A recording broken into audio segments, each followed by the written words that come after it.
di sini sebagai al-ukhfi fillah yang berusaha untuk bagaimana tawasau bil haqqi, tawasau bis sabri, wa tawasau bil marhamah. Karena sudah menjadi kewajiban kita lah untuk saling mengingatkan, saling menasehati, ya. Ketika kita mempunyai ilmu, kita berbagi ilmu tersebut supaya ilmu itu menjadi berkah dan bermanfaat. Sudah ya, kita luruskan dulu niatnya ya. Bagi keluarga yang masih sakit, entah suaminya, entah anaknya ya, entah ibunya atau orang tuanya, semoga Allah berikan kesembuhan. Bagi diri-diri kita yang juga mungkin sedang lelah, sedang sakit, semoga Allah berikan kekuatan. Allah angkat penyakit itu dan menjadikan sakit itu adalah penebus dosa-dosa kita. Saya pernah dengar dari ceramahnya Ustadz Umar Mita bahwa ada sebuah dosa yang tidak bisa ditebus dengan sholat, dengan puasa, dengan zakat.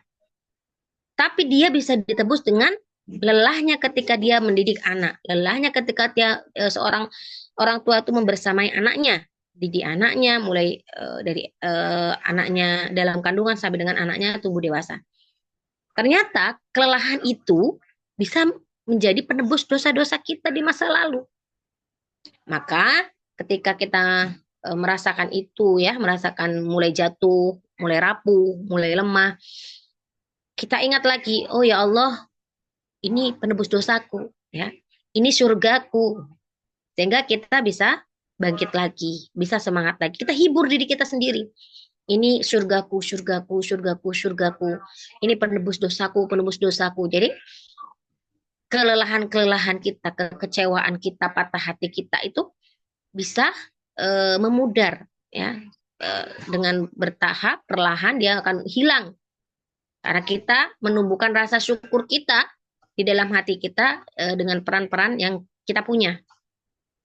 Kebahagiaan dan kebanggaan buat kita para ibu ya, yang hari besok ya hari ibu ya, bahwa derajat seorang ibu itu dimuliakan oleh Allah ya lewat hadis Rasulullah bahwa ibu itu lebih dihormati lebih utama 3 kali sebelum ayah.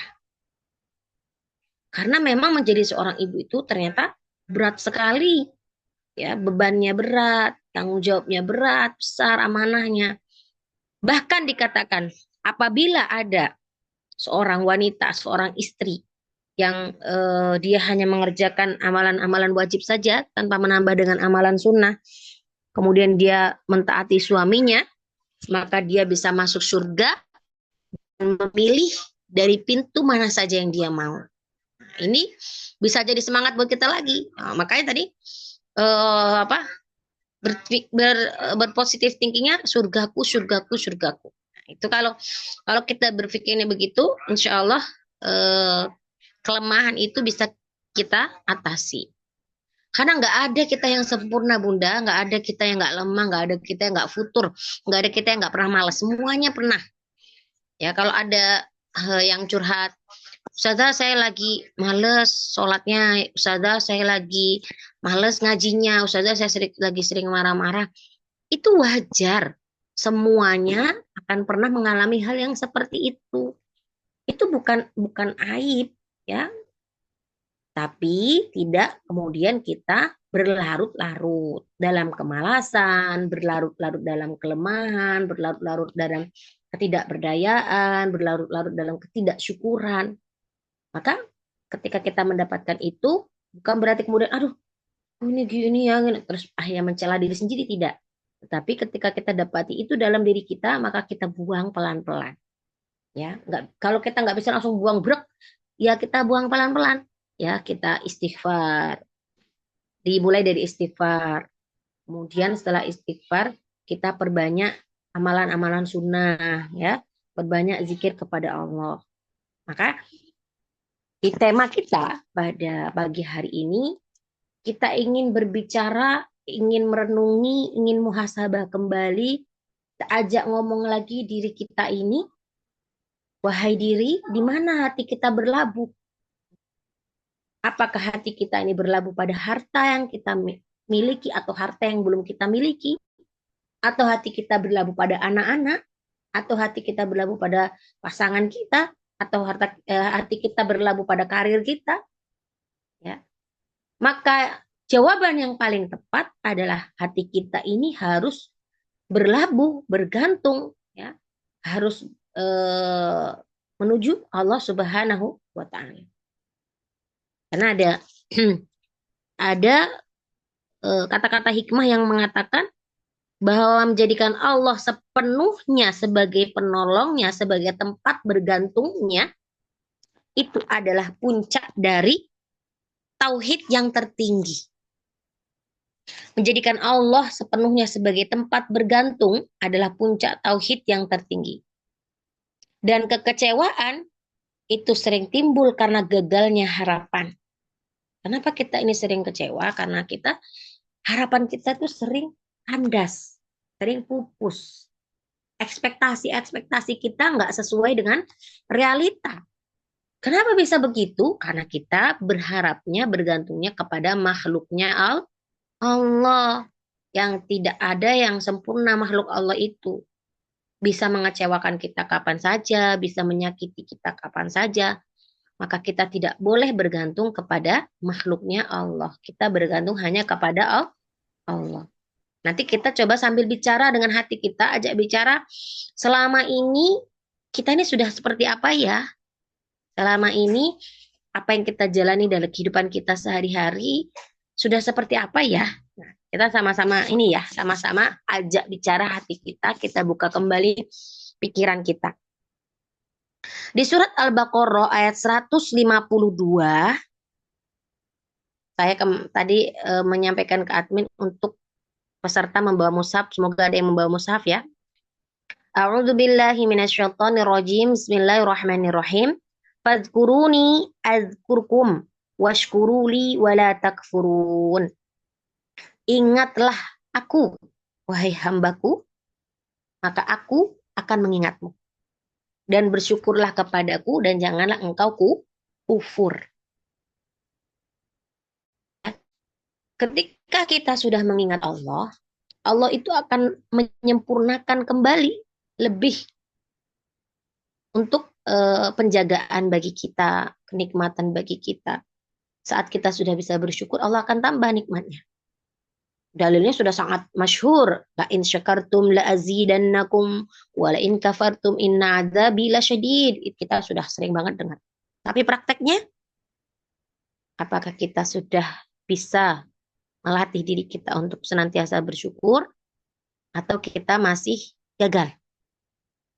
Fadhkuruni, ingatlah aku, maka aku akan mengingatmu. Sekarang di poin ini, saya mau tanya nih satu-satu. Biasanya ibu-ibu ingat Allah itu kapan aja? Coba saya acak dulu ya. Coba Ummu Zahra, boleh bantu menjawab. Biasanya Ummu Zahra itu ingat Allah tuh pas lagi ngapain sih? Pas lagi apa? Kapan sih? Mungkin pagi atau siang atau malam atau pas lagi sedih atau gimana? Boleh Ummu Zahra coba bercerita. Kapan ya mengingat Allah? Ya Ustazah, eh pastinya kalau lagi sedih dan lagi bahagia itu pasti ingatnya Allah. Karena kalau lagi sedih itu kayak gak ada yang bisa mengerti kita selain Allah kan ya. Kalau kita berhadap sama manusia pasti ujung-ujungnya kan tidak sesuai dengan ekspektasi kita. Gitu. Terus kenapa pas saat bahagia atau saat senang itu mengingat Allah? Karena ya sumber kebahagiaan yang memberi kita bahagia itu sebenarnya itu Allah melalui memang kadang-kadang melalui makhluknya, bagaimana kita diperlakukan orang, suami ataupun anak-anak kita yang sebenarnya itu cara Allah apa yang mengingatkan kita untuk kamu tidak akan berada di posisi yang sedih terus. Pasti Allah pasti akan memberikan momen-momen membahagiakan kita, tapi ya waktunya terserah Allah dan itu mesti kita disadarkan lagi sama Allah bahwa kita tidak akan sedih terus, kita tidak akan bahagia terus. Yang penting kita ingat terus aja sama Allah gitu saja. Alhamdulillah, jawabannya bagus banget. Kan saya tanya lagi, ini jawabannya teori apa sudah praktek oleh Umu Zahra? Jawaban Kayaknya realita, jawaban realita apa jawaban teori nih yang disampaikan ini? ini kayaknya pengalaman pribadi sih saja. Oh, berarti realita ya. Nah, terus biasanya Muzara kan tadi mengingat Allah dalam kondisi sedih dan kondisi bahagia. Sekarang saya tanya, biasanya kalau kondisi sedih mengingatnya dengan cara apa? Kalau kondisi bahagia mengingatnya dengan cara apa? Kalau lagi sedih itu kayaknya ibadahnya itu kan meningkat ya saja secara pribadi saya saja. Pasti pengennya berdoa, terus pengennya kayak lebih sering ngaji karena mau ngapa-ngapain itu masih terasa sedih kan. Ya udah buat sholat, buat ngaji, buat pikir gitu kayaknya saja. Oke, Masya Allah. Kalau lagi bahagia? Kalau lagi bahagia, misalkan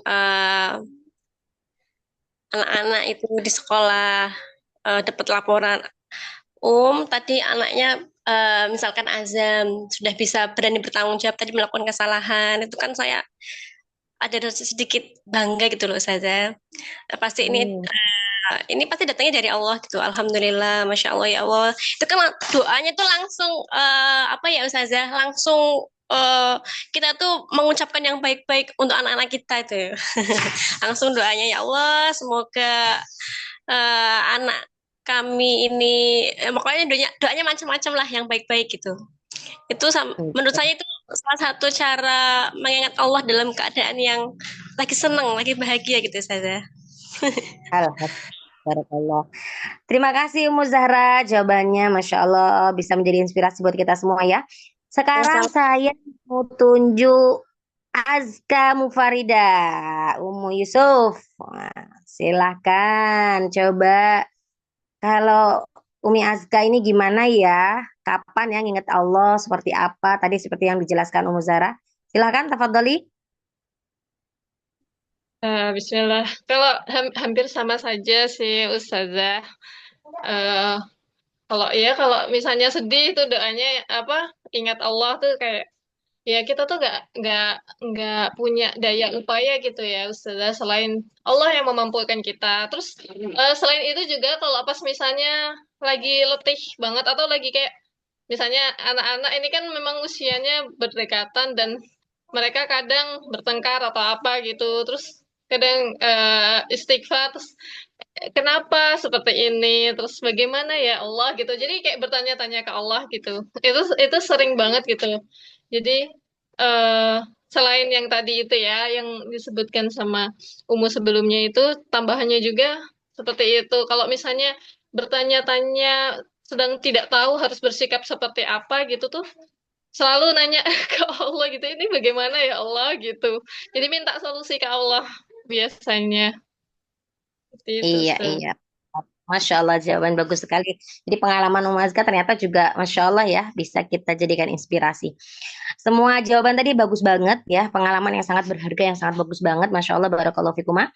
Memang kita ini mengingat Allah tidak hanya di saat kita sedih ya, tapi juga ya, ya boleh, boleh main ke Pak Budarmo. Iya boleh. Nanti jangan lupa Assalamualaikum ya. Waalaikumsalam Bu Darmo, mau main boleh, begitu ya. Mas Baza, tolong tutup pintunya. Tolong tutup. Iya boleh. Jadi itu ya, kita senantiasa mengingat Allah dalam kondisi apapun, tidak hanya kondisi bahagia, tapi juga kondisi sedang terluka ya. Dan kita mengingat Allah itu dengan sepenuh hati. Bahkan kalau bisa kita bicara aja sama Allah. Kita butuh apapun, dikatakan juga, hatta butuh Allah, ngomong sama Allah, ya, mengajukan proposal kepada Allah Subhanahu wa taala. Saya kemarin sempat lihat video, Masya Allah ya, mungkin dari kita ada yang tahu ibunya Gen Halilintar, entah namanya siapa saya nggak tahu, tapi saya tahunya itu ibunya Gen Halilintar. Jadi beliau itu membuat konten video yang mulai dari bangun tidur sampai tidur lagi itu diiringi dengan zikir-zikir dan doa. Dan itu Masya Allah banget, dari mulai bangun, terus kemudian bersihin kasur, pakai doa, kemudian mau masuk kamar mandi. Pokoknya semuanya sampai ketika jalan dari satu fase ke fase yang lain. Misalnya mau jalan ke kamar mandi nih, bawa handuk kan, mau mandi. Itu di dalam perjalanan menuju kamar mandi itu baca sholawat. Allahumma sholli ala sayyidina Muhammad, Allahumma sholli ala sayyidina Muhammad. Terus mau ngapain lagi, baca istighfar, astagfirullah, astagfirullah. Mau ngapain lagi, baca zikir. Di situ saya kemudian terbesit dalam hati saya, memang seharusnya seorang muslim itu begini. Memang seharusnya seorang muslim itu nggak lepas dari zikir-zikir dan doa. Ya, kenapa? Karena kita ini dalam keseharian kita ini semuanya nggak ada yang nggak butuh Allah. Dalam semua semua apa yang kita lakukan nggak ada yang kita butuh nggak butuh Allah. Contoh, kita masak kita butuh Allah. Kalau tanpa Allah kita nggak mungkin bisa masak. Tangan kita mungkin sakit, ya, mata kita mungkin sakit, badan kita mungkin sakit, sehingga kita tidak mungkin untuk bisa masak. Tapi karena Allah berikan kita kesehatan, Allah berikan kita rezeki, bisa belanja sayuran, bisa beli cabai, bisa beli bawang misalnya, sehingga kita bisa masak. Berarti kan itu Allah ada di situ, ya. Maka kita ingat Allah. Siapa yang di sini ketika beraktivitas membiasakan, mendawamkan, memulai dengan basmalah. Misal, pagi-pagi bangun tidur, kan sudah berdoa nih. Menuju kamar mandi, mau wudhu, berdoa kan. Setelah itu, setelah kita aktivitas ibadah, kita menuju dapur, mau cuci piring misalnya, atau mau masak nasi. Bismillahirrahmanirrahim. Masak nasi, sambil zikir. Subhanallah, Alhamdulillah ya Allah. Jadi hati kita sambil sambil dihadirkan. Alhamdulillah ya Allah, aku punya beras untuk dimasak. Semoga engkau lembutkan hati anak-anakku. Sambil ngaduk beras tuh, kau lembutkan hati anak-anakku yang makan beras ini. Nanti jadi nasi. Engkau jadikan badan mereka kuat, sehat, sehingga mereka bisa ibadah, bisa menjadi anak yang solih dan solih. Jadi kita hadirkan hati kita bersama zikir dengan mengingat Allah. Taruh nasinya di Magicom misalnya, Bismillahirrahmanirrahim. Mau potong-potong sayur, Bismillahirrahmanirrahim. Ya Allah, aku mau potong-potong sayur. Jadi kita kayak ngomong-ngomong, tapi kita nggak ngomong kepada suami, nggak ngomong kepada anak, tapi kita berbicara sama Allah. Sambil masak tuh, kita sambil sambil zikir. Insya Allah, subhanallah, subhanallah. Walaupun masaknya ngebut, tapi kita tuh pikiran kita, hati kita tuh ada Allah gitu. Bukan bukan yang lain. Oh, boleh nggak hadirkan yang lain nanti hadirkan anak? Oh, harus nganter jemput anak. Boleh. Pikiran yang lain boleh dihadirkan, tapi tetap diselipi dengan asma-asma Allah, ya, diselipi dengan kehadiran kita, hati kita, keterikatan hati kita kepada Allah. Karena saya juga sudah mengupayakan itu dan sedang mendawamkan itu. Jadi mau jemur Bismillahirrahmanirrahim. Sambil jemur tuh kan pikiran kita suka kemana-mana tuh. Maka sebelum kemana-mana kita hadirin Allah dulu. Ya Allah, aku mau jemur. Ya Allah, aku punya hutang. Ya Allah, beri aku rezeki. Ya Allah, ya Allah, aku butuh uang. Ya Allah, beri aku kemudahan. Ya Allah, ya Allah, garamku habis. Ya Allah, di dapur. Ya Allah, ya Allah, susu anakku mau habis. Ya Allah.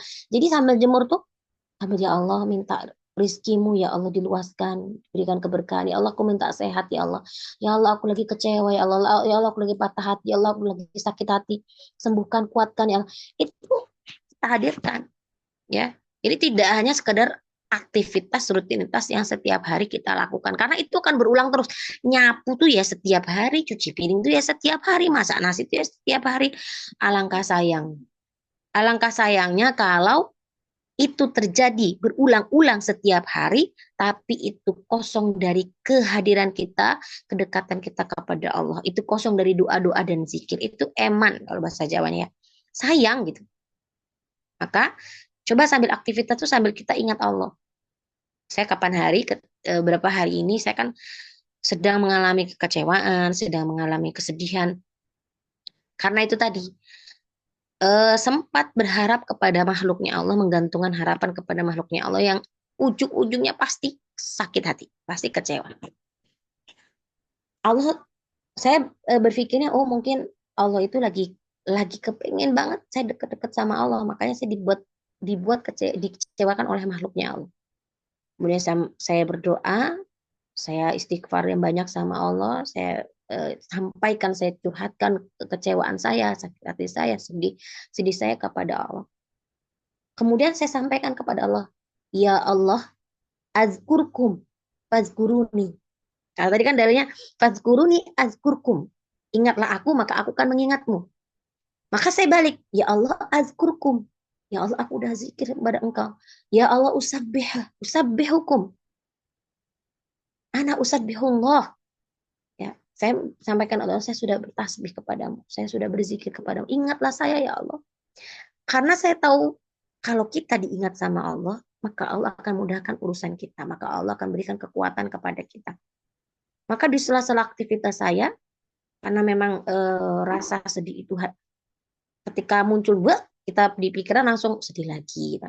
Itu saya langsung bilang, ya Allah azkurkum fadkuruni ya Allah azkurkum fadkuruni, dengan istighfar ditambah lagi, istighfarnya ditambah lagi. Setelah saya coba dengan terapi seperti itu, saya mencoba dengan terapi, ya Allah, saya sudah ingat Allah. Saya menyampaikan ke hati saya, wahai hati, kamu udah ingat Allah. Tenang, tenang, Allah akan ingat kamu kok. Tenang, Allah akan jagain kamu kok. Tenang, Allah akan bahagiain kamu kok. Tenang, Allah akan berikan kemudahan kok buat kamu kok. Jadi diajak bicara hatinya. Dan saya ajak bicara Allah, ya Allah, aku sudah mengingatmu kan. Engkau maha bergantung kan. Tidak ada Tuhan selain engkau kan. Ingatlah aku ya Allah, jaga aku, rahmati aku, sayangi aku. Jadi kita kan kita tahu Allah tuh maha menepati janjinya. Maka kita boleh utarakan, ya Allah, bukankah engkau yang maha pengasih, bukankah engkau yang maha tempat bergantung, bukankah menyampaikan segala keluh kesah itu kepadamu saja, bukankah meminta apapun itu kepadamu saja, maka aku minta kepadamu ya Allah. Aku sekarang minta kebahagiaan ya Allah, aku minta kekuatan. Aku sedang kecewa, aku sedang sedih, aku sedang disakiti ya Allah, aku sedang dizolimi ya Allah. Aku sedang lelah, aku sedang capek, aku sedang bosan, aku sedang bete, aku sedang malas. Ya. Nah, itu dihadirkan semua masalah kita yang menjadi beban buat kita, menjadi beban di pundak kita, kita hadirkan, ya Allah, aku punya masalah, kok anakku begini ya Allah, kok mertuaku begini, kok ibuku begini, kok bapakku begini, kok suamiku begini. Dihadirkan, ya Allah, tambahkan rasa syukurku. Jadi itu yang saya lakukan ya, ini cerita yang saya lakukan. Tambahkan rasa syukurku dan kuatkan kesabaranku ya Allah. Hilangkan kesedihan ini ya Allah. Ganti dengan kebahagiaan karena hanya Engkau yang bisa memberikan hamba bahagia. Gak ada yang lain ya Allah. Bukan suami, bukan anak, bukan ibu, bukan bapak. Hanya Engkau ya Allah. Jadi kita membuang semua yang membuat sesak di dada kita. Membuangnya dengan kita cerita kepada Allah, curhat kepada Allah. Itu ya. Itu yang saya lakukan. Akhirnya setelah ini saya lakukan, itu hilang. Diganti dengan ketenangan. Meskipun masalahnya masih ada, tetapi Allah berikan ketenangan. Bahkan saya tambahkan, anzilis sakinata ya Allah, wasa'adata fi qalbi ya Allah. Ya Allah, turunkanlah ketenangan, berikanlah, karuniakan ketenangan, kebahagiaan di hatiku ya Allah. Kita sampaikan apa yang kita butuhkan. Kita butuh bahagia. Kita bilang, ya Allah, aku butuh bahagia. Kita butuh tenang. Kita bilang, ya Allah, aku butuh tenang. Kita butuh sehat. Ya Allah, aku butuh sehat. Kita minta aja sama Allah. Orang Allah Maha punya segalanya. Kan? Nah, cuma kita ini sering lupa. Saya beberapa hari, bukan beberapa hari, pas ketika video call dengan salah satu peserta, saya tidak sebutkan siapa, saya tanya, pernah nggak Bunda berdoa sama Allah khusyuk sambil menangis? Jawaban Bunda ini, nggak pernah. Kemudian saya sampaikan, kenapa Bunda kok nggak pernah? Apakah Bunda tidak butuh Allah? Iya Ustazah, aku akhir-akhir ini lagi futur, lagi males, lagi uring-uringan. Aku lagi males ngaji, males sholat. Terus saat berdoa aku buru-buru tergesa-gesa karena kondisi anak begini begitu. Memang kita tidak bisa menafikan kondisi anak, tapi kita tidak boleh menjadikan itu sebagai alasan utama untuk kita tidak beribadah. Dengan khusyuk kita bisa pilih waktu lain. Mungkin waktu anak sedang tidur, mungkin waktu di malam hari ketika tahajud ya. Kalau kita tidak bisa khusyuk berdoa saat anak sedang terjaga, melek maksudnya, maka kita bisa pilih saat anak sedang terpejam, saat anak sedang tidur, saat anak sedang asik bermain, kita bisa pakai itu untuk berdoa sama Allah, untuk bicara sama Allah, untuk mengungkapkan kepada Allah. Kita yang paling tahu mana sih waktu yang paling bisa kita pakai buat doa? Oh, saya bisanya ba'da sholat duha. Oh, saya bisanya ketika sholat zuhur karena anak-anak sudah pada tidur. Oh, saya bisanya malam karena anak-anak sudah pada tidur. Saya bangun, saya qiyamul lail. Nah, kita yang paling tahu. Jadi dari sekian waktu yang ada, kita pilih me time kita bersama Allah. Healing kita, hati kita pautkan kepada Allah. Fadkuruni adkurkum. Ingatlah aku, wahai hambaku, maka aku akan mengingatmu. Nah, sekarang kita tanya di diri kita masing-masing selama ini kalau kita punya masalah, punya keinginan, punya kebutuhan, punya hajat, punya cita-cita, ya, punya tujuan. Kita kemana sih mintanya? Kita kemana sih berharapnya? Kita ke siapa sih bergantungnya? Kalau kita selama ini masih sering kecewa, dicek lagi. Barangkali kita ini sering menaruh harapan kepada makhluknya Allah sehingga kita dikecewakan di kemudian hari. Hatta orang yang kita cintai di dunia ini, bapak, ibu, anak, suami, siapapun yang kita cintai, itu bisa saja mengecewakan kita. Karena mereka semua adalah manusia, makhluknya Allah. Ya, kan mungkin ada yang terlalu cinta dengan suaminya, terlalu bergantung sama suaminya. Kalau nggak ada suami nggak bisa. Nah, akhirnya pikiran suami saudari nggak ada, dia nggak harus melakukan sesuatu nggak bisa. Akhirnya kecewa. Ya. Maka bagaimana kita memanage agar kita tidak dikecewakan berkali-kali? Maka tolong jangan gantungkan harapan kita kepada manusia, kepada makhluknya Allah. Yakin pasti kita akan mengalami kekecewaan, kesedihan. Oh enggak, Ustazah, aku mah baik, karena aku mah baik-baik, soleh-solehah semua, nggak pernah dikecewakan.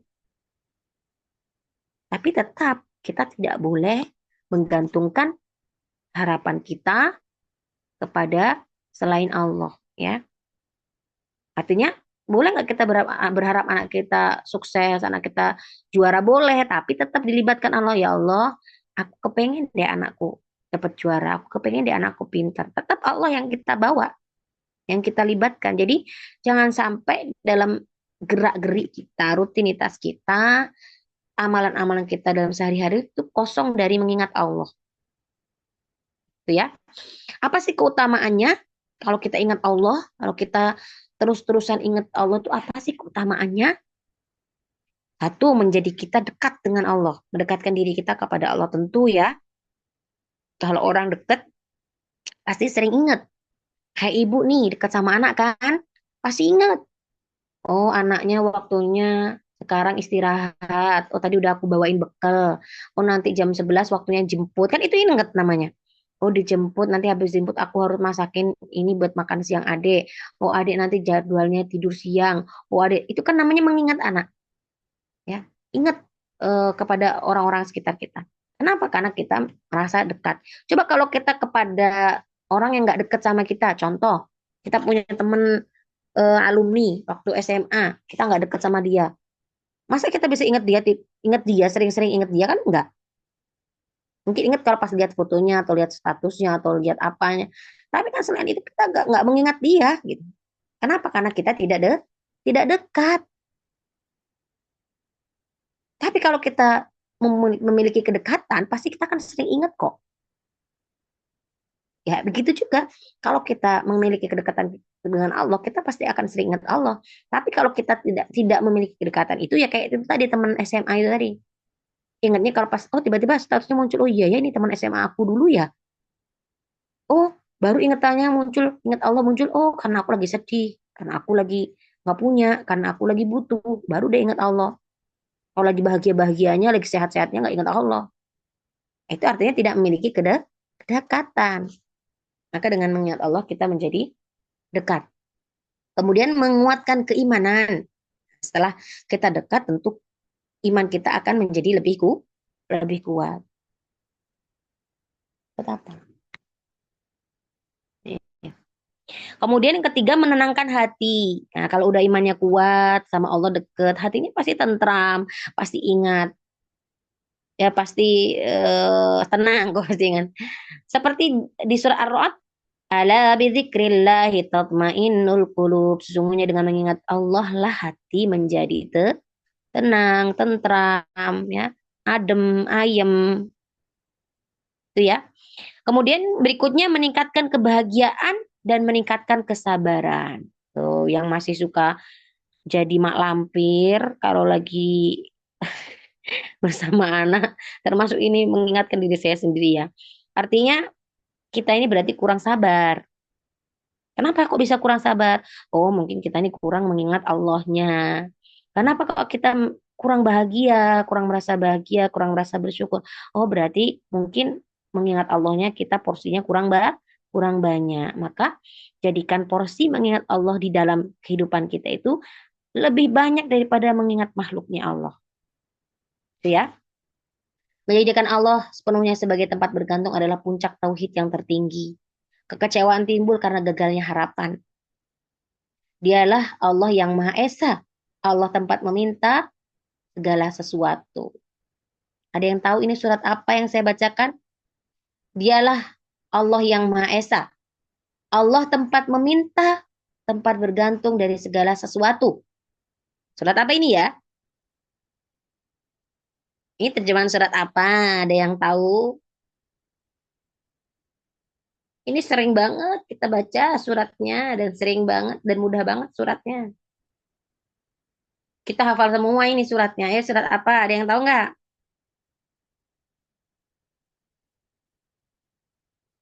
Kayaknya perlu dikasih door prize ini. Yang bisa jawab, insya Allah ada door prize-nya. Yang saya bacakan terjemahan ini adalah terjemahan dari surat apa?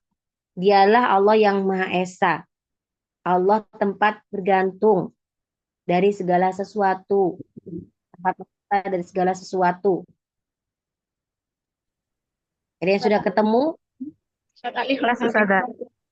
ini siapa ini yang nunjuk ini? Hostnya ini ya. Apa MC untuk kali ini tidak ikut serta dulu. Yang lain coba. Al-Ikhlas. Ikhlas Ya, Ustazah. Al-Ikhlas. kelas. Kalau jawab bareng-bareng nggak tahu, saya coba tunjuk tangan, tunjuk tangan. Nggak ada yang tunjuk tangan. Tadi yang jawab perasaan rame-rame. Siapa yang mau jawab? Saya Ustazah. Siapa saya ini? Alia. Alia, oke. Surat apa, Bu Alia? Al-Ikhlas Ustazah. Ayat berapa? Ayat 1 dan 2. Ayat 1 dan 2. Ya, betul. Bunyinya ayatnya apa? Qul huwallahu ahad, Allahus somad. Pinter. Masya Allah, betul ya. Kamu Alia dapat door prize. Insya Allah pagi ini nanti saya japri ya. Barakallahu Alia. Betul ya, surat Al-Ikhlas. Kan surat Al-Ikhlas. Kenapa sih di dalam surat itu kok nggak ada kata-kata ikhlas? Kalau surat yang lain kan ada tuh, surat Al-Baqarah ada kata-kata Al-Baqarah, surat Ali Imran ada kata-kata Ali Imran di dalam suratnya, An-Nisa juga pun begitu, surat Ibrahim, surat Hud. Itu kalau Al-Ikhlas kok nggak ada kata-kata Al-Ikhlas di dalam surat itu? Qul huwallahu ahad Allahus samad lam yalid wa lam yulad wa lam yakul lahu kufuwan ahad. Mana nggak ada kalimat ikhlas? Kenapa ya? Kenapa Ayo, siapa yang pernah dengar nih tebak-tebakan begini nih? Karena ini Ustazah memurnikan keesaan Allah. Jadi memang nggak terlihat seperti halnya ikhlas. Oke, boleh. Jawaban yang lain? Ada yang mau membantu menambahkan jawaban lagi? Umu Zahra, Saya silakan. pernah dengar Ustazah, kalau masih ada kata ikhlasnya itu sebenarnya belum ikhlas. Aku ikhlas kok bantu kamu. Beneran deh aku ikhlas. Gitu ya contohnya Umu Zahra ya. Betul. Ada lagi jawaban yang lain? Sudah cukup? Coba ya kita simak bersama. Kenapa sih kok ada al-ikhlas tapi nggak ada kata-kata al-ikhlas di situ? Sebenarnya ikhlas itu apa sih? Nah, kalau kita mengkaji mana ikhlas kita akan nemu. Ikhlas itu Apa itu al-ikhlas? Al-ikhlas apa itu anak ikhlas? Murni Ustazah, ada campurannya. Ikhlas itu Murni. kan berasal dari kata murni, ya. Murni kalau dalam bahasa Arab tuh tidak ada campuran. Murni, mukhlis adalah sesuatu yang murni. Artinya murni hanya untuk Allah saja, tidak untuk yang lain. Dan itu ada di setiap ayatnya. Qul huwallahu ahad. Ya Allah, Allah saja yang Maha Esa. Enggak ada yang lain. Jadi cuma murni Allah aja. Allahus Samad. Hanya Allah tempat bergantung, enggak ada yang lain. Lam yalid wa lam yulad. Hanya Allah saja yang tidak peranakan, kan tidak beranak. Walam yakul lahu kufuwan ahad. Dan hanya Allah saja enggak sama dengan makhluknya. Jadi setiap ayat Al-Ikhlas itu mengandung keikhlasan, kemurnian ya. Kenapa Al-Ikhlas ketika kita membaca surat Al-Ikhlas sebanyak 3 kali itu sebanding dengan kita membaca Al-Quran seperempat juz ya, sulusul Quran ya. Dibilang sulusul Quran, sepertiga Al-Quran. Karena Al-Quran itu sepertiganya isinya adalah kandungannya adalah tentang ketauhidan, tentang keesaan, tentang kondisi kedudukan memposisikan Allah itu sebagai Tuhan kita. Sulusul Quran itu membahas itu. Dan itu ada di dalam surat Al-Ikhlas setiap ayatnya. Maka Al-Ikhlas disamakan dengan sulusul Quran.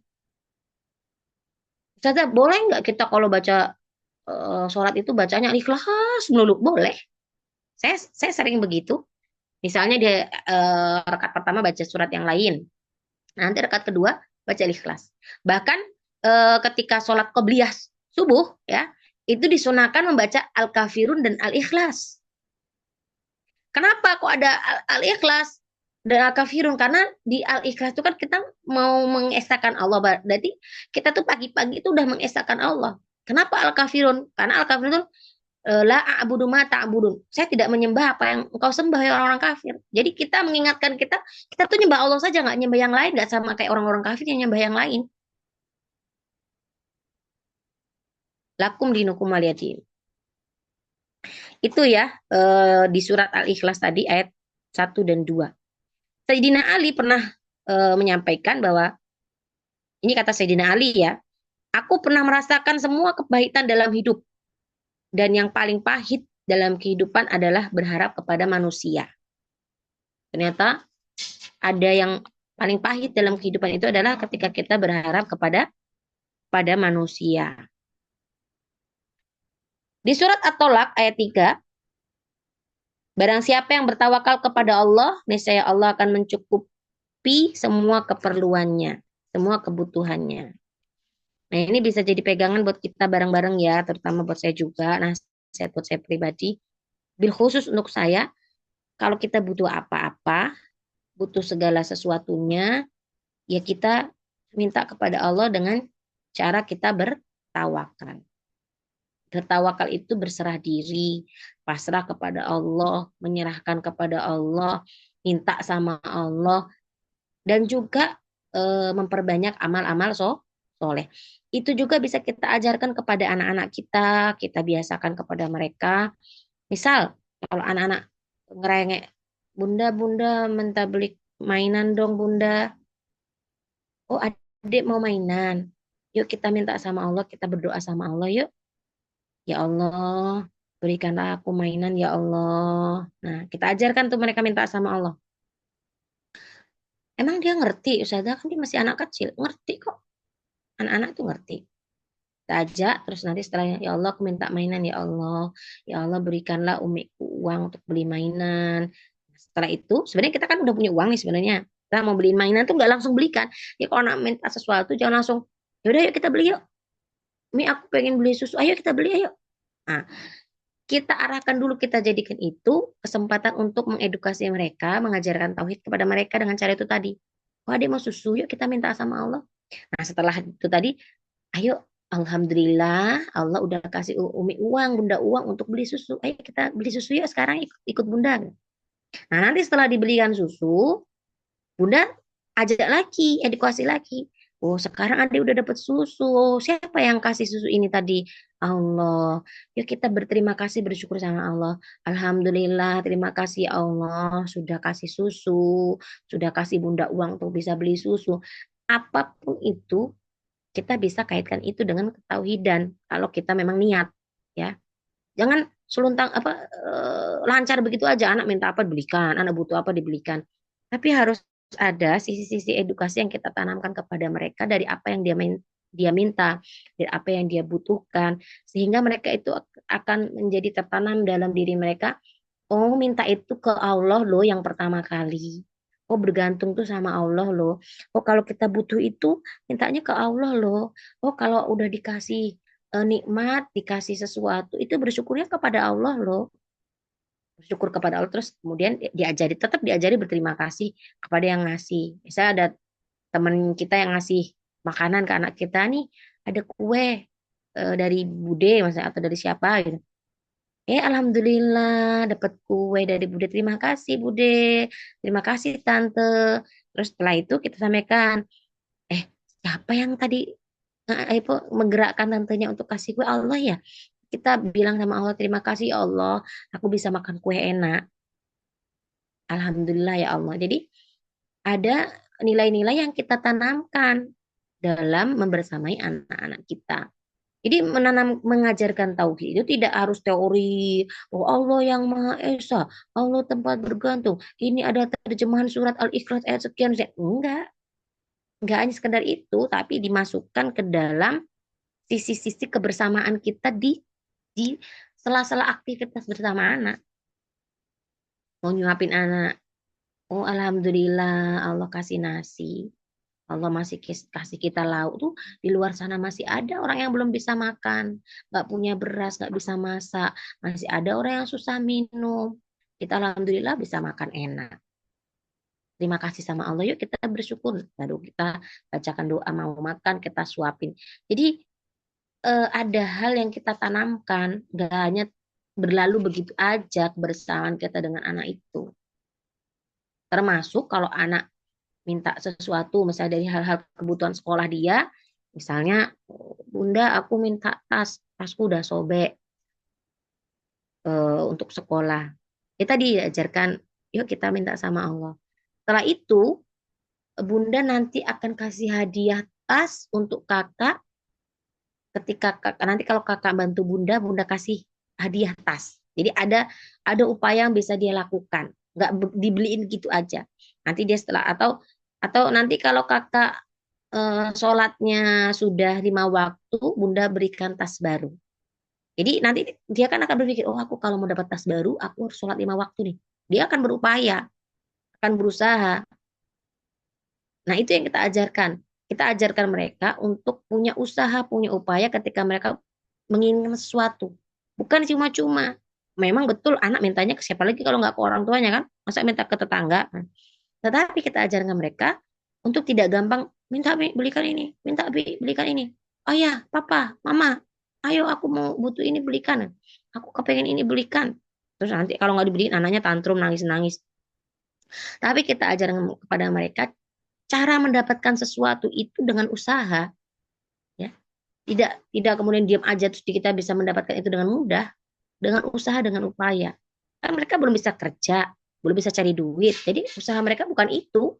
Usaha mereka adalah, oh kalau kamu sama Bunda nanti nurut, atau kalau kamu ngajinya benar, semangat, kalau kamu sudah sampai sini ngajinya, nanti Bunda belikan ini, nanti Bunda belikan itu, nanti Bunda masakin ini, nanti Bunda masakan itu. Jadi supaya anak kita ini ada upaya ketika ingin mendapatkan sesuatu, tidak gampangan ya. Karena kalau anak yang gampangan minta itu, dia akan minta lagi, minta lagi, minta lagi. Karena merasa mudah mendapatkannya. Alah aku tinggal ngomong dapat gitu kan. Alah aku tinggal bilang sama Bunda dikasih. Alah aku tinggal bilang sama ayah dibelikan apapun itu ya. Nah, mental itu yang kita hindari tumbuh di dalam diri anak-anak kita sehingga kita harus melatih tadi ada upaya yang mereka lakukan. Menghadaplah kepada Allah saat susah dan gelisah. Berdoalah agar Allah mudahkan Nabi SAW bersabda, jika kamu meminta, mintalah kepada Allah. Dan jika kamu memohon pertolongan, maka mohonlah pada Allah. Hadis riwayat Ahmad. Kalau kita mau minta sesuatu, minta sama Allah. Itu tidak hanya berlaku untuk diri kita, tapi juga untuk anak-anak kita ajarkan. Ya, untuk keluarga kita ajarkan. Kalau kita memohon sesuatu, maka mohonlah pertolongan itu dari Allah, bukan dari siapa-siapa. Hadis riwayat Ahmad. Allah berfirman, wahai manusia, kamulah yang memerlukan Allah dan dialah yang maha kaya, tidak memerlukan sesuatu, dan Allah lah yang maha terpuji. Ini kira-kira ada yang tahu nggak ini surat apa? Waduh saja kalau itu agak panjang deh. Bingung deh nanti jawabnya ya. Wahai manusia, kita kan manusia nih. Diajak bicara nih. Lagi menjadi subjek pembicaraan. Kamulah yang memerlukan Allah. Kamu loh manusia yang butuh Allah. Kita loh yang bukan Allah. Butuh Allah, bukan Allah butuh kita. Dan Allah saja yang maha kaya. Allah tidak memerlukan apapun, tidak memerlukan sesuatu. Dan Allah saja yang maha terpuji. Ada di Quran surat Fatir ayat 15. Ya, Allah itu yang maha kaya. Kita yang nggak punya apa-apa. Allah itu nggak butuh kita yang butuh. Jangan dibalik ya. Dikira Allah yang butuh sholat kita. Dikira Allah yang butuh infak kita. Wah, aku mau sedekah soalnya Allah tuh butuh sedekahku. Enggak, kita yang butuh itu. Oh, aku mau sholat karena Allah tuh butuh sholatku. Enggak. Bahkan dikatakan, seandainya seluruh alam ini tidak ada yang menyembah Allah, itu tidak akan mengurangi kekuasaan Allah. Kebesarannya Allah. Seandainya engkau semua manusia itu bermaksiat, ya, tidak ada yang menyembah Allah, itu tidak akan mengurangi kebesaran Allah sedikit pun. Karena bukan kita yang dibutuhkan Allah, tapi kita lah yang butuh Allah. Ya. Allahu ghaniyun.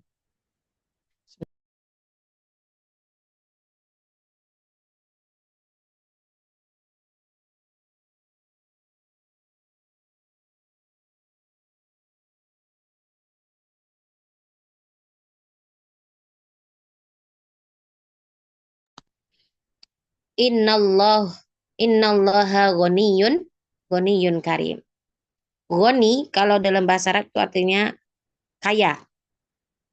Jadi kalau punya anak namanya Gani kalau di buat nama mungkin jadi Gani ya.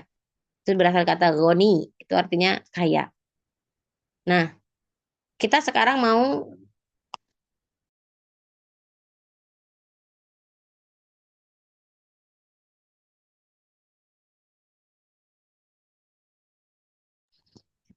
kita mau membahas tentang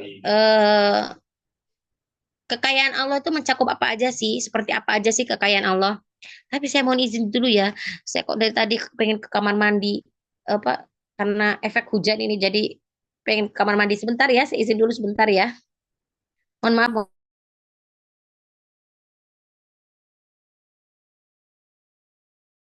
Ibadi, lau antum wa insakum wa jinnakum kanu ala afjari qalbi rajulin wahidin minkum ma naqasa dzalika min mulki syai'an. Seandainya semuanya itu adalah makhluk yang bermaksiat kepada Allah, tidak mengurangi sedikit pun dari kekerajaannya Allah, dari kebesarannya Allah, dari keagungannya Allah, enggak berkurang sedikit pun. Ya. Artinya enggak ngaruh loh. Kita maksiat kita tuh enggak ngaruh buat Allah. Ibadah kita tuh nggak ngaruh buat Allah, itu berpengaruhnya untuk diri kita sendiri, kembalinya untuk diri kita sendiri. Kita sholat, kita zikir, kita berdoa itu untuk diri kita sendiri, bukan untuk Allah. Allah tuh sudah maha kaya, nggak nambah kok kekuasaan Allah. Apakah dengan kita berzikir Allah menjadi lebih kaya, Allah menjadi lebih besar? Enggak, Allah sudah maha besar, nggak butuh itu semua. Yang butuh adalah diri kita. Nah, kita ini sekarang merasa butuh apa enggak loh? Kok ternyata kita ini masih jarang berdoa, jarang minta sambil nangis-nangis. Padahal ulama mengatakan kalau berdoa, kalau nggak bisa nangis, maka pura-puralah menangis. Artinya kita menghayati, meresapi, menghadirkan. Termasuk ketika kita berzikir itu hendaknya menghadirkan hati. Jadi zikir itu tidak hanya dengan lisan, subhanallah lisannya saja, astagfirullah lisannya saja, tapi hatinya dipakai. Astagfirullah ya Allah, ampuni ya Allah, aku mohon ampun kepadamu ya Allah. Astagfirullah. Sambil hadirin dosa kita, kesalahan kita, pasti kita nangis. Oh, aku tuh orangnya susah nangis, susah banget nangis. Tapi kalau kita coba hadirkan itu dan pura-pura nangis dulu deh di awal, pura-pura dulu nangis. Kalau bahasa Jawa ya, etok-etok nangis, ecak-ecak ya. Pura-pura nangis deh gitu kan. Itu ada nilai tersendiri. Dan Allah tuh seneng banget sama hamba yang minta munajat sama Allah sampai nangis-nangis, Allah seneng. Coba ya, kita rajin berdoa. Ya, kita tingkatkan lagi doa kita perbanyak lagi. Dan kita kuatkan lagi ketawakalan kita, kepasrahan kita kepada Allah. Sekarang tengok deh, ibu-ibu semua kan punya masalah nih. Punya urusan sendiri-sendiri, masalah sendiri, beban sendiri, kekecewaan sendiri, kesedihan sendiri, kebutuhan sendiri-sendiri. Beda-beda kan kita semua. Ya, coba deh tengok. Sampai detik ini sudah sejauh apa kita ini bergantung sama Allah. Dari nilai 1 sampai 10, kita ini dinilai berapa? Rasa kebergantungan kita kepada Allah, rasa kepasrahan kita kepada Allah itu sudah sejauh mana? Dinilai masing-masing. Oh, aku masih kurang ya Allah, ternyata aku sering berharap pada manusia, aku sering bergantung sama manusia, aku ternyata sering lupa sama Engkau, aku jarang zikir, aku jarang berdoa, jarang minta, aku merasa nggak butuh ya Allah. Aku ternyata keliru dan salah ya Allah, aku mau kembali ya Allah. Aku mau kembali ke jalanmu. Tuh ya. Ini ada pertanyaan tadi, langsung kita jawab. Kenapa sih kita dikasih tugas baca Al-Ikhlas 10 kali? Ya, 1. Karena kita menjadi ingat Allah itu tempat bergantung saja. Maka sebenarnya jumlahnya itu nggak 10, boleh 20, boleh 15, boleh. Tapi kenapa saya buat 10? Supaya mendawamkan kita untuk memperbanyak membaca Al-Ikhlas. Kenapa diperbanyak? Supaya kita sering ingat saat baca Al-Ikhlas, Allahus Samad. Saya itu kalau lagi berdoa, saya pernah dengar ketika seorang memulai doanya dengan sholawat, ini salah satu adab doa juga ya, memulai doanya dengan sholawat, terus istighfar, terus habis itu dengan rasa bersyukur, ya. Setelah itu dibuka dengan Asmaul Husna. Setelah itu, ini sebelum ke poin doa. Setelah itu dia dengan kalimat begini. Allahumma inni ashhadu bi annaka Allah, anta Allah, anta Rabbi, la ilaha illa anta, antal awwal wa antal akhir, antas somad, lam yalid wa lam yulad wa lam yakul lahu kufuwan ahad.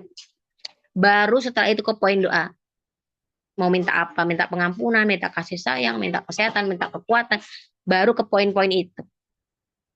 Itu persenan untuk diijabah doa itu lebih banyak. Kalau pakai cara itu. Maka itu saya pakai. Setelah saya dengar, itu kayaknya ada hadisnya kok. Saya dengar itu dari Ustadz Adi Hidayat. Dan Ustadz yang lain juga ada yang menyampaikan itu. Itu ada hadisnya. Dan saya praktekkan itu. Jadi saya praktekkan itu. Dan nggak pakai lama itu. Kita bisa nangis kok, Bunda. Coba deh. Nggak tahu ya. Apa saya saja, apa kita semua bisa gitu. Tapi insya Allah bisa kok. Bisa. Ketika menyebut kata antas somat. Itu tuh saya biasanya hadirkan kelemahan saya, jelek-jeleknya saya, dosa-dosa, maksiat saya, keterbatasan saya, ketidakberdayaan saya, kekecewaan saya hadirkan dalam benak saya, terus saya lafazkan dengan lisan saya, antas somad, engkau saja tempat bergantung ya Allah. Itu langsung, ini udah nangis saya, itu langsung nangis gitu, karena butuh banget loh kita tuh sama Allah, kita tuh butuh banget sama Allah. Dalam kondisi kita bahagia, kita butuh Allah. Dalam kondisi kita terluka, kita butuh Allah. Apalagi ya, dalam kondisi kita terluka, kita sangat butuh Allah. Allah wal kafi. Allah saja yang maha mencukupi, nggak ada yang lain. La rabban siwa. Tidak ada Tuhan selain Allah. Kalau saya, biasanya saya tambah gini. Antallah, anta kholiki. Engkau yang menciptakanku ya Allah. Engkau yang paling tahu aku tuh butuh apa. Aku tuh lagi kenapa? Aku tuh lagi nggak oke-oke aja. Aku tuh lagi futur. Aku tuh lagi males. Aku tuh lagi sedih. Aku tuh lagi sakit. Aku tuh lagi capek. Engkau tahu ya Allah. Karena engkau yang menciptakan aku. Engkau yang buat.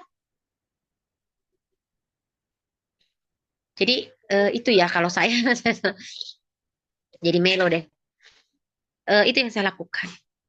Sama kayak kita menjahit baju nih, misalnya kita menjahit baju atau kita bikin kue, kita kan tahu ini kue belum kalis, ini kurang asin, ini kurang gula, ini kayak menjahit baju, oh ini kurang pola sisi ini sini. Kenapa kita tahu? Karena kita yang bikin.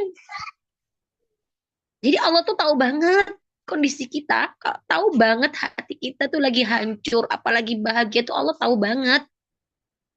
Karena Allah yang menciptakan kita kan. Allah yang menghadirkan kita di dunia ini, Allah yang membuat kita punya suami, punya anak, punya orang tua, itu Allah. Jadi ya bergantungnya sama Allah. Itu ya, ayo kita sama-sama kembali ke Allah lagi. Saya kemana yang saya sampaikan, saya beberapa hari yang lalu mengalami kekecewaan itu.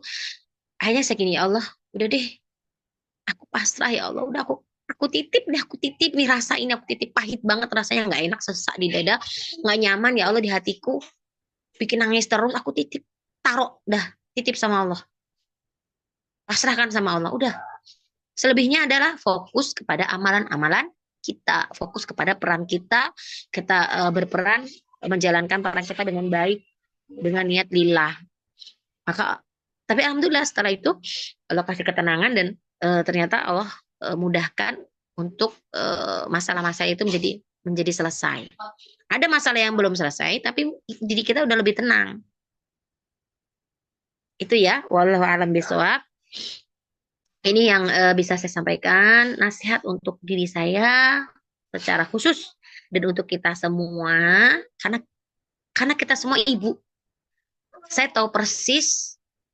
Karena ibu-ibu semua ini punya anak ya, saya tahu persis ibu-ibu semua ini pernah mengalami jatuh dan bangun. Saya tahu persis ibu-ibu semua ini pernah kecewa, pernah sedih, pernah terluka, pernah capek, pernah bingung, pernah malas, pernah berat, pernah sakit. Ya, karena kita semuanya sama, kita adalah seorang ibu. Maka saya mengajak semuanya, termasuk mengajak diri saya sendiri, ayo bergantung sama Allah, pegangan sama Allah, biar kita ini kuat. Biar kita ini bertahan, biar kita ini survive. Biar kita menjadi ibu yang diridhoi sama Allah. Kita menjadi seorang ibu yang diridhoi sama Allah. Kita menjadi seorang ibu yang diberikan hadiah surga. Amin ya rabbal alamin. Itu saja. Kalau ada yang mau didiskusikan, mau ditanyakan, silahkan. Sebelum kita tutup majelis kita pagi hari ini. Ada yang mau disampaikan? Ada yang mau diceritakan? Ada yang mau diungkapkan? Ada unek-unek yang mau disampaikan, mungkin bisa menjadi hikmah untuk bersama? Atau mau japri nanti ke saya, ya nggak apa-apa. Ya, saya sering menyampaikan kalau saya siap menyimak cita-cita Bunda. Barangkali nanti bisa memberikan nasihat yang bisa menenangkan. Karena saya juga ketika saya butuh pegangan, butuh nasihat, saya akan cerita kepada orang yang saya percayai. Nanti dinasihatin tuh ya seperti wanita-wanita yang lain, punya nangis, baca nasihat, nangis. Terus diresapi nasihatnya, kemudian menjadi ketenangan. Itu ya, barangkali ada yang butuh diceritakan, butuh disampaikan. Tolong jangan mudah memendam, ya, karena itu akan menjadi penyakit. Wanita yang sering mendem rasa sakit hati, dipendem, kecewa dipendem dengan tidak meridhokan, dengan tidak memaafkan, hanya cuma dipendem aja. Kalau hanya diam, Ada tipikal dia nggak mau cerita ke orang lain masalahnya, tapi dia sudah ridho, dia sudah ikhlas, ya, dia sudah memaafkan, itu nggak akan jadi penyakit. Tapi kalau dengan dipendam, ditumpuk, ditumpuk, ditumpuk, menjadi bom waktu, di kemudian hari meledak menjadi sebuah penyakit. Maka mohon maaf, banyak yang kena penyakit kanker, itu stroke, itu apa? Itu kan dari pikiran, dari perasaan. Dan kebanyakan kasusnya itu ada pada wanita. Karena wanita itu rentan hormonnya itu ketika tidak stabil, ketika kacau karena pola berpikir, perasaan-perasaan itu tadi, akan rentan kena penyakit.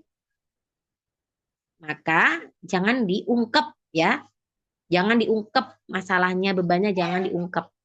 Diutarakan kepada siapa yang kita percaya, mungkin kepada pasangan, mungkin kepada ibu bapak kita, mungkin kepada teman kerja kita atau sahabat kita atau siapalah, atau kepada guru kita, boleh ya, tapi tetap kita curhat pertama dan yang paling utama kepada Allah. Ayo, ada yang mau menyampaikan, biar saya tuh terlihat berbicara dengan orang-orang yang ada menyimak. Soalnya kalau di HP saya tuh nggak muncul gambar-gambar orang ya, munculnya gambar saya sendiri dari tadi, kayak ngaca saya. Nah ini baru muncul, udah mau selesai baru muncul video-videonya.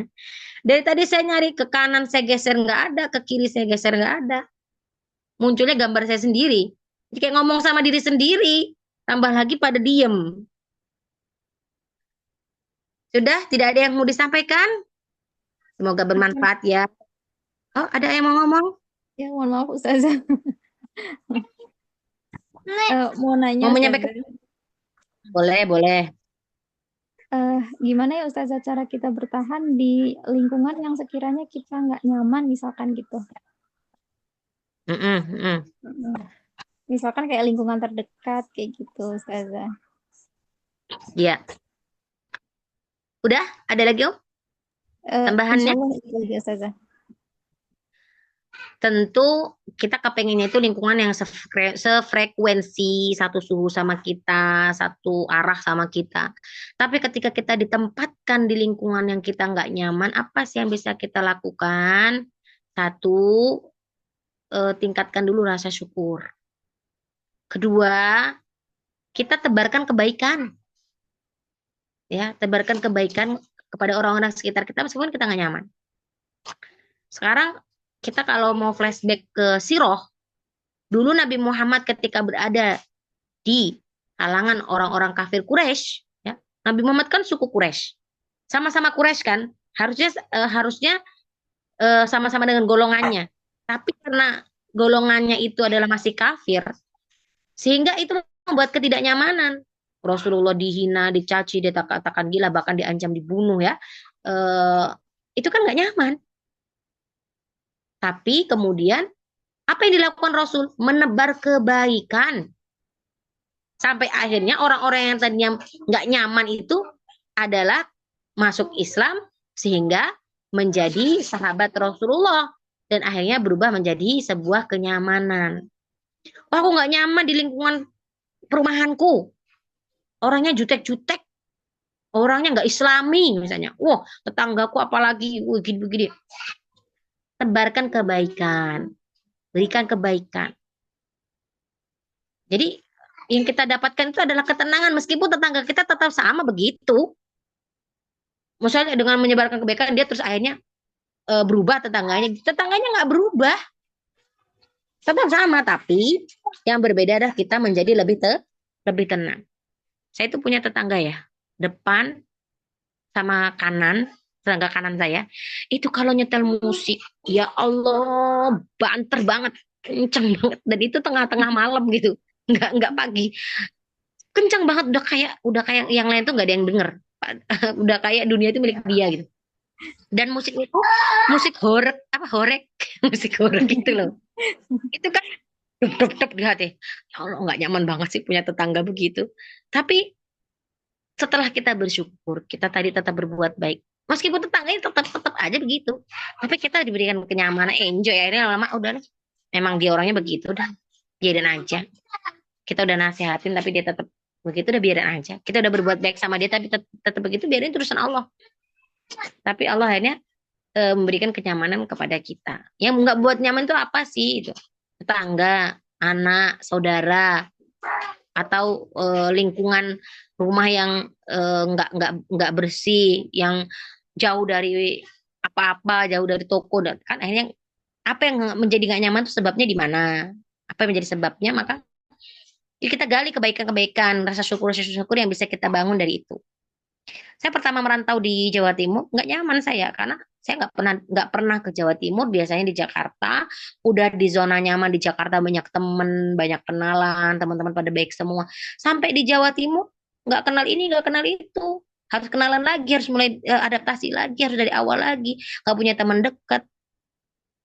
Sampai sering saya cerita ke suami, Wi aku tuh nggak punya temen loh di sini, nggak bisa ketawa, di rumah aja nggak ada teman bercanda, kan butuh kita bercanda, mungkin cita-cita, ada apa namanya komunitas gitu kan. Tapi karena masih baru, pas pandemi pula waktu itu, pas baru pindah itu saya pas baru habis nikah itu saya pindah ke sini pas pandemi dan saya di karantina. Kan gak nyaman banget itu, nggak bisa kenalan siapa-siapa gitu. Itu saya ada ngeluh, kok saya nggak nyaman ya Bi di Jawa. Tapi lama-lama kan dihadirkan rasa syukur. Alhamdulillah akhirnya punya teman dekat sama ini. Akhirnya mulai hadir tuh. Oh ternyata di sini juga nyaman loh. Jadi yang nggak buat nyaman tuh apa, kenapa, dan kita bisa cari tuh rasa syukur yang bisa kita hadirkan dari kondisi itu. Misal nggak kayak saya tadi yang nggak nyaman adalah tetangga. Saya hadirkan rasa syukur, tapi saya bersyukur rumah saya dekat puskesmas, rumah saya dekat masjid, rumah saya dekat sekolahan, rumah saya dekat ini. Jadi ada rasa syukur yang bisa kita gali dari ketidaknyamanan yang ada. Masa semuanya 100% nggak ada sih kebaikan yang bisa kita dapatkan dari itu semua, dari lingkungan kita pasti ada kan kebaikan-kebaikan yang lain yang masih bisa kita syukuri, poin-poin yang lain. Nah itu dari rasa syukur itu nanti Allah hadirkan kenyamanan bertahap kepada kita. Perlahan nyaman itu akan hadir di dalam diri kita insya Allah. Itu ya Ummu Saada. Baik Ustazah, Alhamdulillah, jazakillah khairan Ustazah. Kadang kan ada yang nggak nyaman tetangganya, ada tuh teman saya yang tetangganya punya anjing. Jadi kalau itu hujan, airnya itu air dari anjing itu masuk ke rumah dia bersihkan terus. Di sana.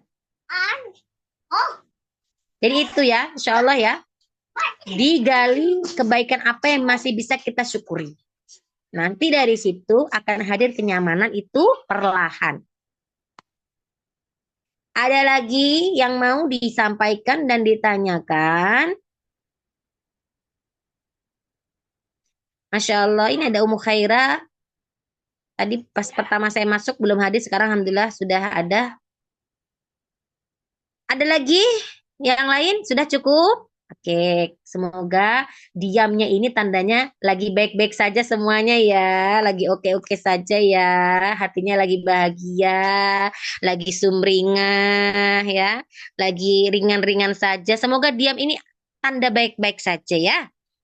Tanda lagi bahagia hati-hati para bunda ini. Apalagi ini katanya hari ibu kan. Nah, berarti harus jadi ibu yang bahagia. Saya boro-boro bahagia. Gimana mau bahagia? Suami nggak mau bantu kerjaan. Suami ninggalin aku terus di rumah. Aku sibuk dengan anak-anak urusan ini semuanya. Aku dengan aku. Bahagia dari mana Ustazah? Kalau aku pada senyum kan tuh akhirnya. Pasti ada sesuatu yang disimpan. Curiga saya ini. Nggak apa-apa. Semuanya itu wajar jika ada rasa-rasa seperti itu. Kembalikan lagi ke Allah. Saya juga pernah kok dikecewakan sama pasangan tuh berkali-kali. Udah kembaliin aja sama Allah. Udah titip aja sama Allah. Kan Allah yang punya hatinya. Saya suka gini. Ya Allah, kalau saya yang ngejelasin, kalau saya menyampaikan, pasti jadi tambah berantem. Pasti memperkeruh keadaan, jadi berdebat, jadi gak ada ujungnya sama suami. Udah berdoa sama Allah, ya Allah bukan hati suamiku. Ya Allah sampaikan kepada suamiku bahwa aku tuh butuh perhatian. Aku tuh butuh romantis. Aku tuh butuh gini, begitu. Ngomongnya ke Allah. Biar Allah bukakan hatinya. Ya Allah aku tuh butuh kata-kata yang mesra. Tapi suamiku kok gak kayak gitu ya Allah. Tapi kalau kita ngomong sama suami, Wah, yang ada ujung-ujungnya, "Oh, kamu tuh nggak ngertiin aku tuh banyak beban berpikiran." Nah, ujung-ujungnya berantem kan. Udah, jalan keluarnya adalah udah mintanya sama Allah. Allah kan yang punya hati. Mereka, Allah yang menggerakkan, membolak-balikkan hati suami kita. Ternyata benar. Setelah saya berdoa itu, tiba-tiba suami saya jadi romantis. Tiba-tiba dia datang, "Pegel ya, tak pijetin ya." Kan itu, oh ternyata doa saya kemarin udah dikabulin sama Allah nih. Doa lagi deh, gitu kan. Minta lagi deh, gitu. Terus minta lagi kan saya. Padahal beberapa hari yang lalu lagi habis dibikin sedih, terus saya berdoa sama Allah. Tiba-tiba datang, "Mi, ini ada uang buat beli hadiah nih, beli sana, beli hadiah sana. Cukup, semoga cukup ya." Dikasih sama suami 400. Cukup lah 400. Emak-emak dikasih 400, jangan kan 400. Dikasih 100 aja seneng kan? Nih beli apa, beli es campur nih 50.000. Wah seneng tuh. Yang dibelikan es campur 10.000, sisanya masuk kantong gitu kan. Nah ini tiba-tiba tadi malam sampai saya datang, kan pulang malam, jam berapa ya pulang tuh. Saya tungguin sampai ngantuk. Itu. Mana ya kok nggak pulang-pulang. Setelah pulang, ini minta kasih uang buat beli hadiah. Semoga cukup ya. Tak lihat, tak hitung, oh dikasih 400.000. Alhamdulillah ya Allah. Padahal kemarin mau minta, tapi mulutnya tuh tutup, mau minta, tutup lagi, mau minta, tutup lagi. Mulutnya tuh kayak nggak sanggup minta gitu. Ternyata minta sama Allah, Allah yang bukakan hatinya coba kasih. Nah, jadi sering-sering minta sama Allah ya. Kalau lagi pengen suaminya begini begitu, minta sama Allah. Kalau minta sama suami, kadang-kadang kita ujung-ujungnya berantem, tapi tetap harus dikomunikasikan. Komunikasi itu penting, tapi lihat celahnya, kapan, seperti apa, teknisnya kayak gimana. Bikin SOP dulu ya, bikin perencanaan dulu ya, supaya itu nyampe tujuannya. Tetap harus dikomunikasikan, tapi kita minta sama Allah supaya Allah bukakan hati suami kita, Allah lembutkan, Allah bukakan hatinya, Allah berikan petunjuk. Itu tadi ya, minta sama Allah. Insya Allah, Allah kan yang punya hati suami kita, pasti Allah akan bantu. Pasti Allah akan bantu suami kita untuk bisa memahami kita. Oh kadang-kadang suami itu nggak paham, udah tahu kita nih repot di rumah, nggak dibantu-bantu. Ya udah, kalau kita ujung-ujungnya berantem, udah terbaik mintanya sama Allah aja. Itu Allah alam bisawab. Semoga cukup menjadi bekal untuk kita menjalani hari-hari kita ya. Untuk kita menjalani peran kita sebagai seorang ibu. Selamat Hari Ibu bagi semuanya, ibu-ibu yang solihah. Titip anak-anaknya. Ku anfusakum wa jagalah dirimu dan anak-anakmu dan keluargamu dari api neraka. Ini semua berlaku pada kita karena kita orang-orang yang beriman. Ya ayyuhalladzina amanu qu anfusakum wa ahlikum nar. Wahai orang-orang yang beriman, jagalah diri kalian semua wa ahlikum dan keluarga kalian dari api neraka. Ini upaya kita untuk menjaga anak-anak kita dari api neraka. Ini apa nih? Sebentar ya Mas Baza, bentar lagi mau selesai. Udah ya, kita cukupinya, anak saya ternyata buang air besar dan minta dibersihkan. Berteriak-teriak dia. Terima kasih ya ibu-ibu semua. Semoga Allah merahmati kita, Allah mencintai kita, Allah memberikan banyak kebaikan untuk kita dunia. Ayo semangat, jadi ibu yang bahagia, jadi ibu yang bersyukur, jadi ibu yang ridho terhadap perannya. Wallahu a'lam bishawab. Kita tutup dengan istighfar. Astagfirullahaladzim. Kita tutup dengan hamdalah. Alhamdulillahirrahmanirrahim. Subhanakallah. Asyhadu an la ilaha illa anta wa atubu. Dokumentasi dulu, Zah. Dokumentasi oke, boleh. Tapi kok di saya kok cuma ada gambar saya, gimana nih?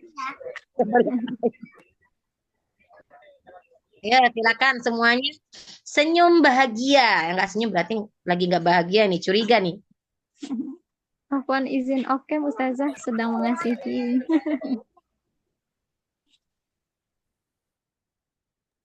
Oke, masih ada lagi yang mau buka kamera, ibu-ibu. Hitung nanti kalau nggak dihitung nggak kerasa. Senyum aja, taunya udah selesai. Ya. Oke, 1, 2, 3. Sekali lagi. Bentar. Mana dia nih? Bentar, Zah. 1, 2, 3. Lalu diangkat tidak pedas, lalu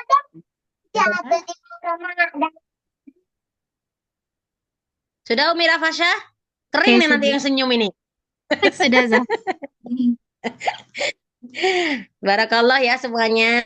Selamat kembali ke aktivitas masing-masing. Saya undur diri. Terima kasih atas yang sudah hadir. Semoga Allah ridho atas kehadirannya pada hari ini menjadi hidayah untuk kita semua dan Allah bahagia kita. Dadah. Assalamualaikum warahmatullahi wabarakatuh. Waalaikumsalam warahmatullahi wabarakatuh, Ustazah.